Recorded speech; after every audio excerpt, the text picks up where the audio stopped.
Hello student, আমি Tapas sir. আজকে এই ভিডিওতে যাদের ফার্স্ট সেমিস্টারে হিস্ট্রি অনার্স আছে, তো তোমাদের যে CC1 এবং SCC1 যে পেপারটি আছে, তো সেই দুটি পেপারের লাস্ট মিনিট সাজেশান এই ভিডিওতে আলোচনা করব। তাই বলবো কেউ কিন্তু ভিডিওটি স্কিপ করবে না এবং তোমরা আমার কথাগুলো ভালো করে তোমরা কিন্তু শোনার চেষ্টা করো, তাহলে তোমাদের কিন্তু বুঝতে সুবিধা হবে এবং তোমার কিন্তু পরীক্ষা ভালো করে দিতে পারবে। তো দেখো, তোমাদের প্রথমে আমি তোমাদের CC1 দেখো যে পেপার তোমাদের আছে, এখানে মার্কস 5-এর যে প্রশ্নগুলো অত্যন্ত গুরুত্বপূর্ণ, তো সেগুলো প্রথমে আলোচনা করছি। CC1-এর মার্কস 5-এ প্রথম প্রশ্ন দেখো, হিস্ট্রি ও ইতিহাসের মধ্যে পার্থক্য লেখো। এটি সবথেকে ভেরি ভেরি ইম্পর্টেন্ট প্রশ্ন তোমাদের এবারের জন্য। আর এর সাপোর্টিং প্রশ্ন হচ্ছে মেহেরগড়। দুটির মধ্যে কিন্তু 5 মার্কসে একটি প্রবল চান্স এবারের পরীক্ষার জন্য।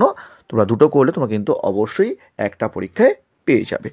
নেক্সট, হরপ্পা সভ্যতার ধর্ম সম্পর্কে টিকা লেখো। আর হচ্ছে তোমাদের সঙ্গম সাহিত্য। এই হরপ্পা সভ্যতার ধর্ম এবং সঙ্গম সাহিত্য, এই দুটির মধ্যে কিন্তু পরীক্ষায় একটি পরীক্ষা কিন্তু বিশাল ইম্পর্টেন্ট এবারের পরীক্ষার জন্য। ঠিক আছে, নেক্সট দেখো তোমাদের পরের প্রশ্ন দেখো, তোমাদের নব্যপ্রস্তর বিপ্লব, মধ্যপ্রস্তর এবং প্রাচীন প্রস্তর তিনটির মধ্যে কিন্তু একটি 5 মার্কসে প্রবল চান্স এবারের পরীক্ষার জন্য।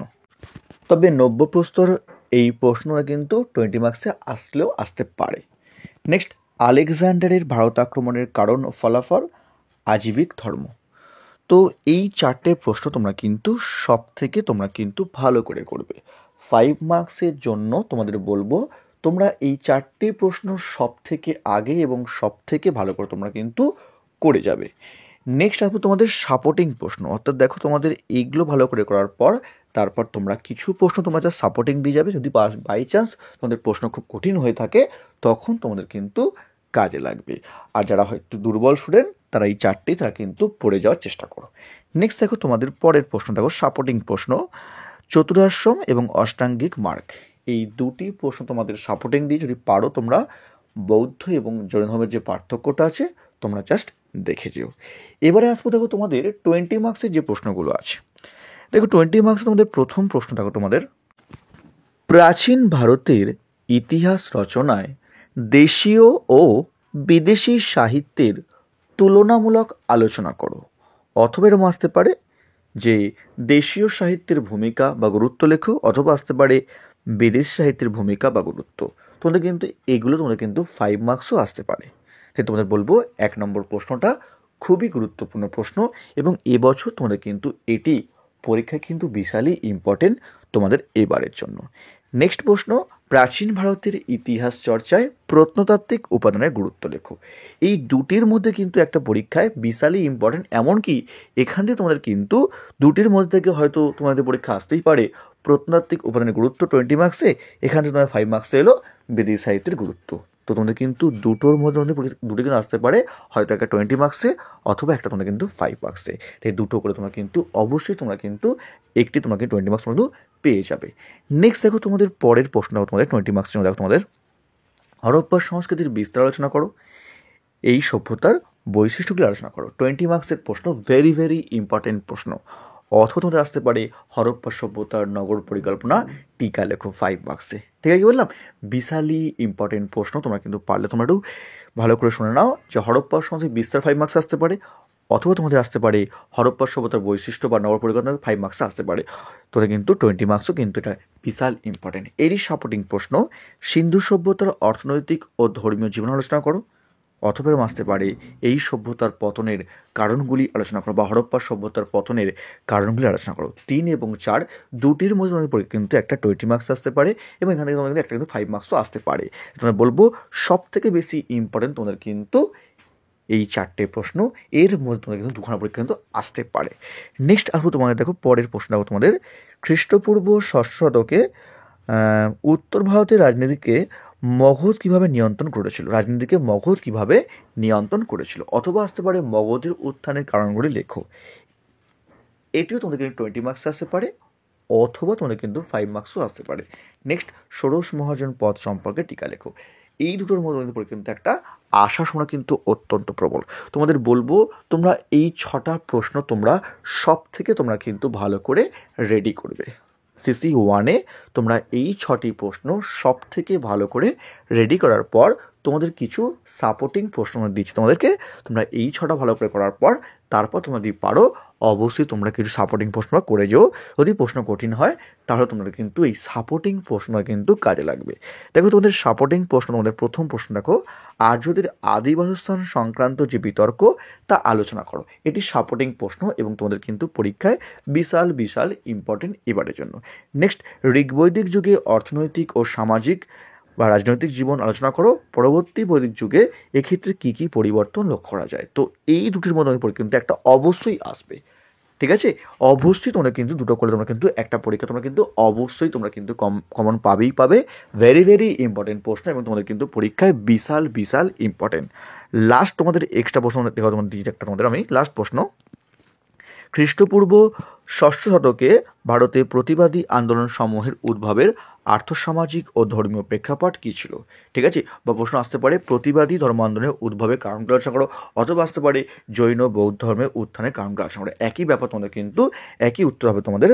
তোমরা এটি জাস্ট তোমরা কিন্তু এক্সট্রাভাবে করে যাও, যদি কেউ পারো তো করে যাও। তো এগুলো পড়লে তোমরা কিন্তু অবশ্যই তোমরা কিন্তু শুদ্ধ তোমরা কিন্তু কমন পেয়ে যাবে। অর্থাৎ তোমাদের যে প্রশ্নপত্র তোমরা থাকবে সেখানে তোমরা কিন্তু অবশ্যই তোমরা কিন্তু শুদ্ধ তোমরা কিন্তু কমন পেয়ে যাবে যদি এগুলো ভালো করে তোমরা পড়তে পারো। তো এবার আসবো তোমাদের এসএসসি 1 যে পেপার তোমাদের আছে, তো সেই পেপারটা নিয়ে তাকে বলবো, যদি কেউ হিস্ট্রি অনার্স বা পাস অনলাইন বা অফলাইন ক্লাস করতে চাও, আমি তোমাদের কিন্তু অফলাইনে শিয়ালদার যে সৈয়দনাথ কলেজ ওখানে পড়িয়ে থাকি এবং বেহালার সাইডে যে শোষণা কলেজ তার কাছেই পড়িয়ে থাকি, এবং চাইলে তোমরা কিন্তু অনলাইন ক্লাসও করতে পারো। তোমাদের জন্য কিন্তু দুটো ডেমো ক্লাসের ব্যবস্থা করা আছে এবং তোমরা চাইলে তোমরা কিন্তু করে দেখতে পারো, ঠিক আছে? তো আমি কিন্তু তোমাদের কিন্তু 2 দিন করে পড়াই সপ্তাহে, তোমরা চাইলে তোমরা কিন্তু যোগাযোগ করতে পারো। এবার দেখো তোমাদের যে এসএসসি 1 যে পেপারটা তোমরা আছে, তো সেটা নিয়ে দেখো। প্রথম প্রশ্ন তোমার 30 মার্কসের বিশাল ইম্পর্টেন্ট এবং তোমরা কিন্তু এর মধ্যে কিন্তু আসতে পারে।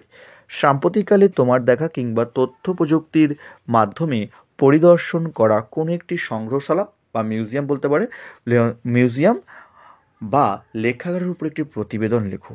এটি কিন্তু পরীক্ষায় 30 মার্কসে আসতে পারে এবং পরীক্ষা কিন্তু বিশাল বিশাল ইম্পর্টেন্ট, এবং তোমরা কিন্তু এটি করলে তোমরা কিন্তু পরীক্ষায় কমন পেয়ে যাবে। তোমাদের বলবো এইটি তোমরা কিন্তু এই যে প্রশ্ন কিন্তু ভালোভাবে করে যাবে, তোমরা কিন্তু পরীক্ষায় বিশালই ইম্পর্টেন্ট এবারের পরীক্ষার জন্য। নেক্সট দেখো তোমাদের 10 মার্কসের প্রশ্ন তোমাদের সংগ্রহশালার প্রদর্শন নীতি আলোচনা করো। 10 মার্কসের বিশালই ইম্পর্টেন্ট, ভেরি ভেরি ইম্পর্টেন্ট প্রশ্ন তোমাদের। সংগ্রহশালা প্রদর্শন নীতি, সংগ্রহশালা শ্রেণীবিভাগ বা অথবা আসতে পারে সংগ্রহশালার কার্যাবলী লেখো। তো 1 এবং 2 এই দুটির মধ্যে তোমাদের কিন্তু পরীক্ষায় একটি 10 মার্কস কিন্তু বিশালই ইম্পর্টেন্ট, তোমাদের কিন্তু পরীক্ষায় তোমরা ভালো করে করবে, অবশ্যই তোমরা কিন্তু এর মধ্যে তোমরা কিন্তু একটা কমন পেয়ে যাবে, ঠিক আছে? নেক্সট দেখো তোমাদের পরের প্রশ্ন তোমাদের ভারতের সাংস্কৃতিক ঐতিহ্য সংরক্ষণে প্রত্নতত্ত্ব ও সংগ্রহশালার ভূমিকা মূল্যায়ন করো। আর দেখো তোমাদের 1814-তে ভারতীয় জাদুঘর প্রতিষ্ঠার ইতিহাস লেখো। 3, 4। তো 1, 2, 3, 4 এই 4টির মধ্যে তোমরা কিন্তু দুটো কিন্তু পরীক্ষায় পাওয়ার সময় কিন্তু অত্যন্ত প্রবল, ঠিক আছে?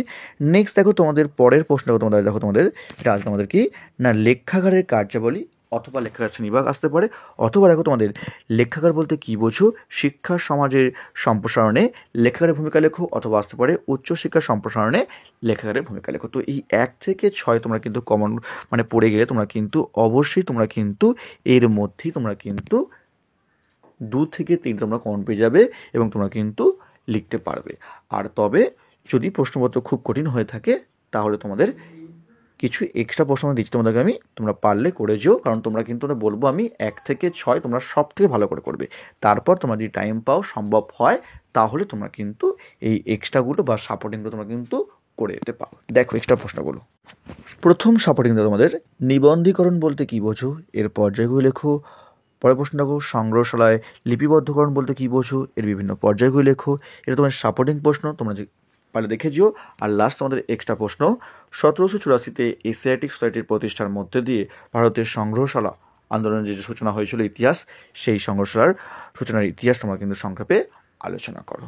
তো এই ছিল তোমাদের টোটাল এসএসসি 1 এবং সিসি 1-এর যে ফুল তোমাদের সাজেশান, লাস্ট মিনিট সাজেশান, যেখানে তোমাদের আমি প্রবল ইম্পর্টেন্ট, সাপোর্টিং এবং এক্সট্রা সবই তোমাদের কিন্তু এই ভিডিওতে আলোচনা করলাম। যদি ভিডিওটি ভালো লেগে থাকে অবশ্যই লাইক করো, আর যারা এখনও চ্যানেলটিকে সাবস্ক্রাইব করোনি অবশ্যই চ্যানেলটিকে সাবস্ক্রাইব করে রেখো এরকম ভিডিও সবার আগে পাওয়ার জন্য। তো আজকের মতো এইটুকুই।